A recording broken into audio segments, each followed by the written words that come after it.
अस्सलाम वालेकुम to all. उम्मीद करता हूँ आप सब खैर आफियत के साथ होंगे।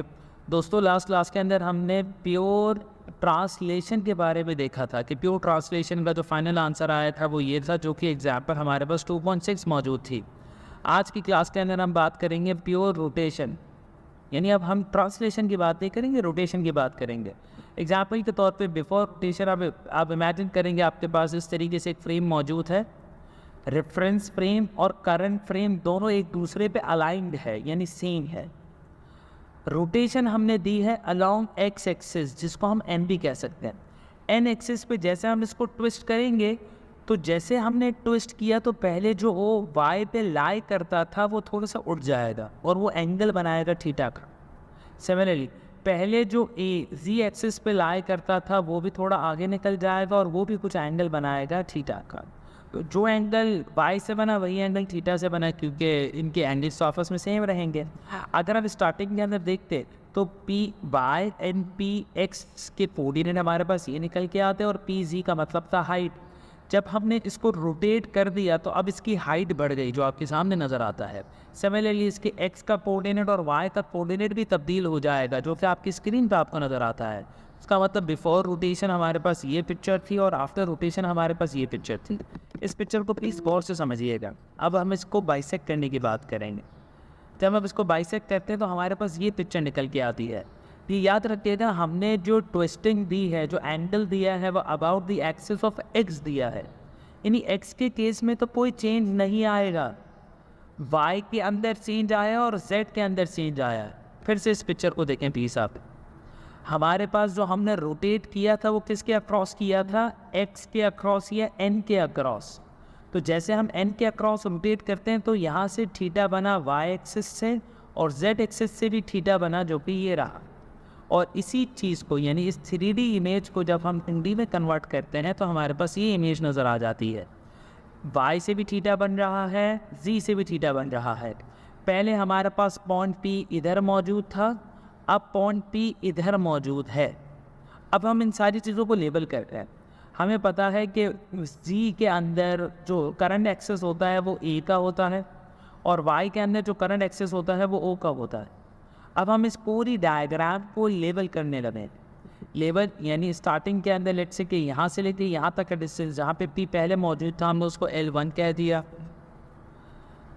इन दो पॉइंट्स के दरमियान पे जो डिस्टेंस है हम उसको L2 कहते हैं। तो अगर मैंने पी वाई निकालना हो तो पी वाई निकालने के लिए मैं कह सकता हूँ कि L1 में से निकलेगा L2, तो हमारे पास ये वाला डिस्टेंस आ जाएगा पी वाई का। सिमिलरली ये हमारे पास पूरा डिस्टेंस है पी जी का। इस पी जी में दो वाई के कंपोनेंट्स ऐड हुए हैं, जी के दो कंपोनेंट्स ऐड हुए हैं, एक हुआ है L3 और एक हुआ है L4। यहाँ पे एंगल थीटा बना, यहाँ पे एंगल थीटा बना। अब हम इसकी इक्वेशन की तरफ जाते हैं। हमने आपको पहले बता दिया कि पी एक्स की डायरेक्शन में कोई चेंजेस नहीं आ रहे, तो जो एक्स का वही एन रहेगा। पी वाई का हमने अभी फॉर्मूला बनाया है, P Y is equal to L1 minus L2 and P G is equal to L3 plus L4। देखिए यहाँ पे यही लिखा है L1 minus L2 L3 plus L4। अब L1 एंड L2 की रिस्पेक्टिव वैल्यूज़ यहाँ पे पुट की गई है with the help of trigonometric functions, जो कि हमने क्लास में डिस्कस किए थे। जैसे यहाँ पे थीटा है तो थीटा के सामने वाली साइड, थीटा के बिल्कुल अपोजिट परपेंडिकुलर साइड को हम साइन से रिप्रेजेंट करते थे। थीटा के जो एडजेसेंट होता था हम उसको कॉस से रिप्रेजेंट करते थे। सिमिलरली विद दिस थीटा, तो इसकी मदद से जो साइन एंड कॉस के फॉर्मूले बनाए गए थे वो हमने यहाँ पे लिखे हैं। यानी L1 किसके बराबर था? P not cos theta. L2 बराबर था P A sine theta. Similarly with L3 and L4। ये जो हमारे पास इक्वेशंस की शक्ल में चीज़ें मौजूद हैं, हम उसको मैट्रिक्स की शक्ल में बना देते हैं। ज़रा देखिएगा, लेफ्ट हैंड साइड पे हमारे पास मौजूद है P X P Y P G, तो ये आगे P X P Y P G. Right hand side पे अगर आप देखें तो हमारे पास यहाँ पे सिर्फ n का कॉम्पोनेंट मौजूद है और कोई चीज़ मौजूद नहीं, तो यहाँ पे हमारे पास आ गया 1।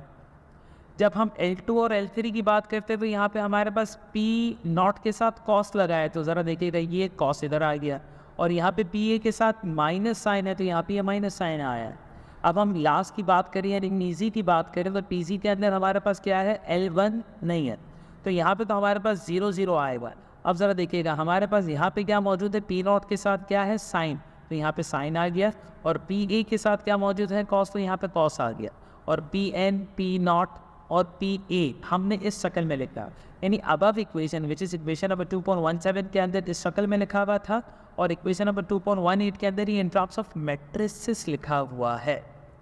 अब ये तो अभी हमने रोटेशन की थी किसके अक्रॉस, एक्स के अक्रॉस रोटेशन की थी, और जो हमने एंगल बनाया था वो थीटा का था, तो इसके लिए हमारे पास जो आंसर निकल के आया रोटेशन का वो ये था 1 लिखा जाएगा। याद रखिएगा आप एक्स की बात कर रहे हैं, तो जब आप एक्स की बात करते हैं तो 1 लिखा जाएगा, 1 के नीचे 0, 1 के सीधे हाथ पे 0 आएगा, कॉस के सामने कॉस लिखा जाएगा, साइन के सामने माइनस साइन लिखा जाएगा।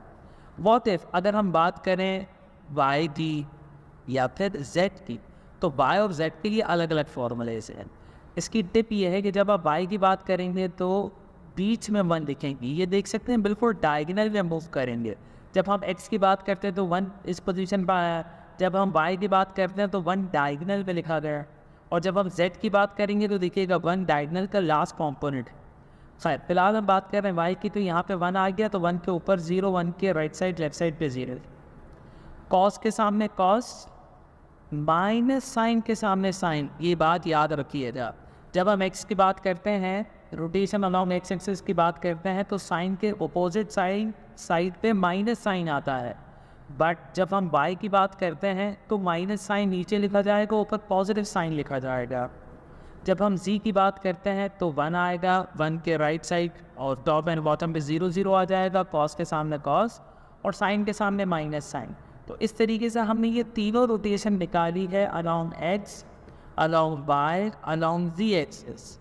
एक हम न्यूमेरिकल की बात करें विच इज़ एग्जाम्पल नंबर 2.17, मान लें हमारे पास एक कंपोनेंट, हमारे पास एक पॉइंट है जो कि 234 का है, और ये 90 डिग्री का एंगल बनाता है x के रिस्पेक्ट से।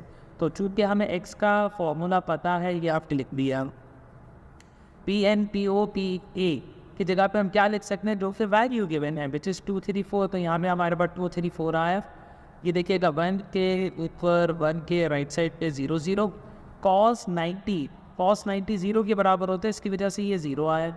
यहाँ पे भी 0 आ जाएगा क्योंकि ये कॉस 90 है, ये साइन 90 है और ये माइनस साइन 90 है। साइन 90 का मतलब होता है 1, तो यहाँ पे 1 है और यहाँ पे ये -1 लिखा गया है। जब हम इस पूरी चीज़ को मल्टीप्लाई करके सॉल्व कर देंगे तो हमारे पास नेट आंसर आएगा ये, और इसी चीज़ को हम यहाँ पर ड्रॉ करके भी बता रहे हैं। स्टार्टिंग के अंदर पॉइंट आप देख सकते हैं ये, और जब हम इसको ट्रांसफॉर्म करते हैं यानी जब हम एंगल देते हैं तो ये पॉइंट ये आया। इसको मैं एक्सप्लेन करता हूँ, ज़रा देखिएगा। हमारे पास स्टार्टिंग के अंदर x के अंदर कहाँ पे आप मौजूद थे, 2 पे, तो ज़रा देखिएगा ये x है, x के अंदर ये ओरिजिन है, ये 0.1, ये 0.2, तो हम x पे 2 पे हैं, y पे 3 पे, तो y का मतलब है ये वाली लाइन। तो ज़रा देखिएगा 1 2 3, हम 3 पे आ गए। z कौन सा पॉइंट है, 4th पॉइंट है, तो z का मतलब है इसकी हाइट 4 स्टेप होगी, तो ये तो है 0 स्टेप, फिर आया 1 2 3 और ये 4th स्टेप। तो हमारा जो पॉइंट P लाई करता है वो इस जगह पे लाई करता है। अब हमने जब इसको ट्विस्ट कर दिया और x के रिस्पेक्ट से किया, तो अब इसका नया कोऑर्डिनेट क्या बना, 2 -4 and 3, यानी x पे 2 पे रहा, ये x पे 2 पे रहा। तो देखिएगा ये x पे पहले भी 2 पे था, अभी भी 2 पे है, ये 0 ये 1 ये 2। y पे कहाँ पे जाएगा, ये -4 पे जाएगा। y -4 का मतलब है पॉजिटिव y आगे की तरफ था, नेगेटिव y पीछे की तरफ है, तो ये पीछे जाएगा। कितना पीछे जाएगा, 4 टाइम्स जाएगा। तो ये 0 ये 1 ये 2 ये 3 और ये 4, और इसकी हाइट कितनी होगी, 3 इसकी हाइट होगी। तो ज़रा देखिएगा ये 0 ये 1 ये 2 और ये 3, तो एक्चुअली हमारा पॉइंट P की नई पोजीशन ये बनी, और ये इस पोजीशन पे जाके लाई करेगा। तो इस तरीके से हमारे पास ट्रांसफॉर्मेशन होगी। उम्मीद करता हूँ आपको मेरा ये लेक्चर समझ आया होगा, पसंद आया होगा। Thank you very much.